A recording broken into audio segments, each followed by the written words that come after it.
We fixin' to make this town real smoky. I've been meaning to make a video about Raven for a very long time. Even before he was announced, I was planning on talking about Master Raven and which of the two they would go with. When you see the community request a character over and over and over for many years, you just hope when that becomes a reality, the players actually play the character. Shun Kazama, Raven, Bruce, any other character that's highly requested. You can even talk about DLC characters. I won't in this video. I just think right now is a good time to be a fan of Raven. In this video, I just want to talk a little bit about the importance of the character because I think a lot of people just look at him as like another Tekken character. But Raven's kind of different. I don't want to say he has like a lot of stakes in the plot, but he's been very involved in the plot. Like if you think about it, Raven was there when Kazuya and Heihachi fought. The building blew up and Heihachi Mishima is dead, is what Raven says. No other character was present. If you skip forward and you think about another very important moment in the Tekken story,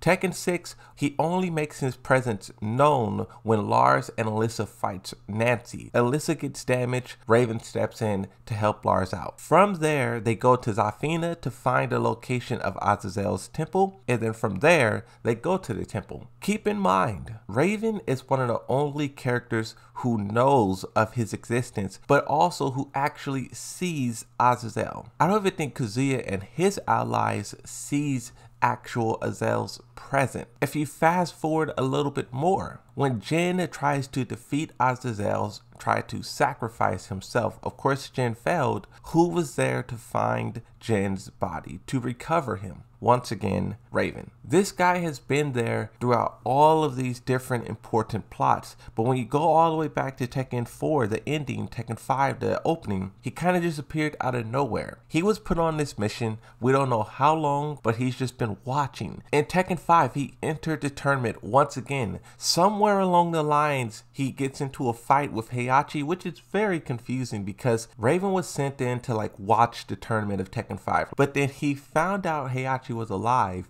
and that boy Raven was like not for long, and he got into a fight with Heihachi and was trying to kill him. So with all of that backstory explained, the reason why I think Raven is so interesting is because all of that was the quote-unquote weaker version of Raven. Now that part still really doesn't stick well with me because Raven in Tekken 5 is described as ruthless, but also as one of the most skilled agents in the world. That is why he was able to fight Heihachi man to man, is because how powerful he is. But then when you fast forward to Tekken 7, that imbecile needs to be retrained. Master Raven's calling him an imbecile and saying this guy needs to be retrained and yada yada yada yada. That was like a real low point for the character, but seeing how they recovered it in Tekken 8 and they really like try to turn that like retraining into like a sense of like power.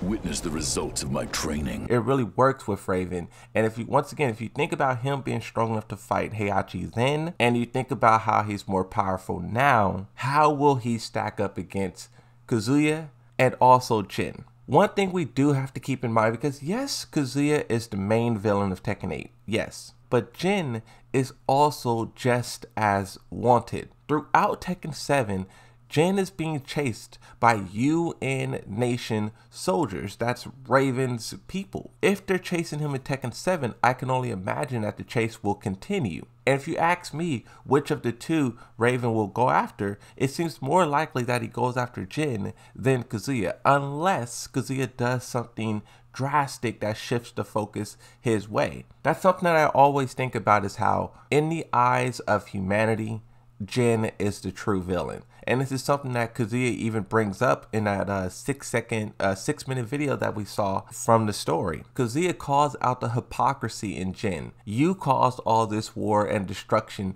Why are you coming over here bothering me? I'm just relishing in the chaos you created. It all goes back to Jin. You know something else that I was thinking about, and this is kind of unrelated, but it's more so focused on Kazuya. In Tekken 6, Kazuya was at the temple, Azel's temple. He fought Lars, and Raven was also present. In that moment, Raven and Lars was going to defeat Azazel. And if he falls, the Devil Gene also does too. I wonder why Kazuya did not see that as like a personal attack on him himself. Because, you know, Kazuya relishes in the Devil Gene. He loves it. So if they're going to attack Azazel and that's going to get rid of the Devil Gene, that would also get rid of his powers. So I just wonder, like, why did he not intervene there? Does Kazuya not like Azazel?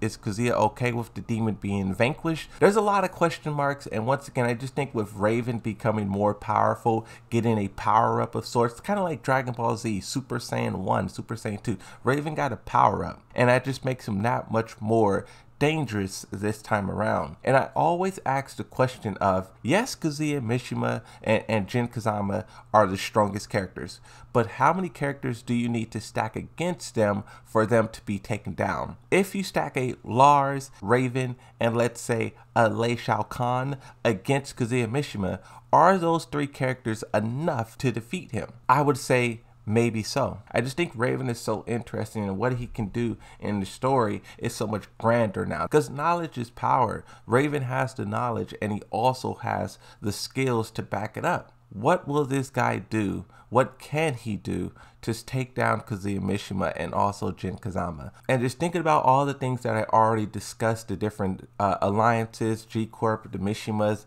Claudio, the UN, all of Yggdrasil, all of these different alliances, just thinking about how they all can intertwine and clash into one another, it's gonna be crazy, bro. Because here's the thing too, I wonder if he will team up with, spoiler warning, leaked character coming through, Reina Mishima. This is something that I always think about, is like, will he team up with her?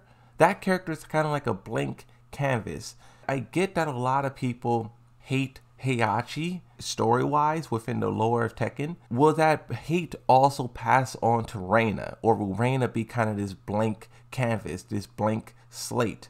Will she be the one to sort of bring everyone together? Claudio, Zafina, Raven, all the other characters who are not allied with either Jin or Kazuya, will she bring all of those guys together and go after them? I think more so they may have her stand on her own, but she definitely could have like a little alliance of her own just to shake the foundations of those two characters. Me personally, I would want them to make her as strong as possible, because the stronger they make her, the more of a challenge it is for Kazuya and Jin. The more effort they have to put into the battle, the more danger they're in. I want to see, I said this before and I'll say it again, Kazuya has always been the strongest person in the room. Look at how cocky, how arrogant he is when he's fighting Jin. I want to see a Kazuya Mishima who's not the strongest. I want to see what Kazuya does when he's scared, when he's hurt, when he's weakened, when he's outnumbered. That is what I want to see, because that's when the real character comes out. That's when we see what you're really made of. And I feel like a character like Raven and just all the other characters could possibly do that.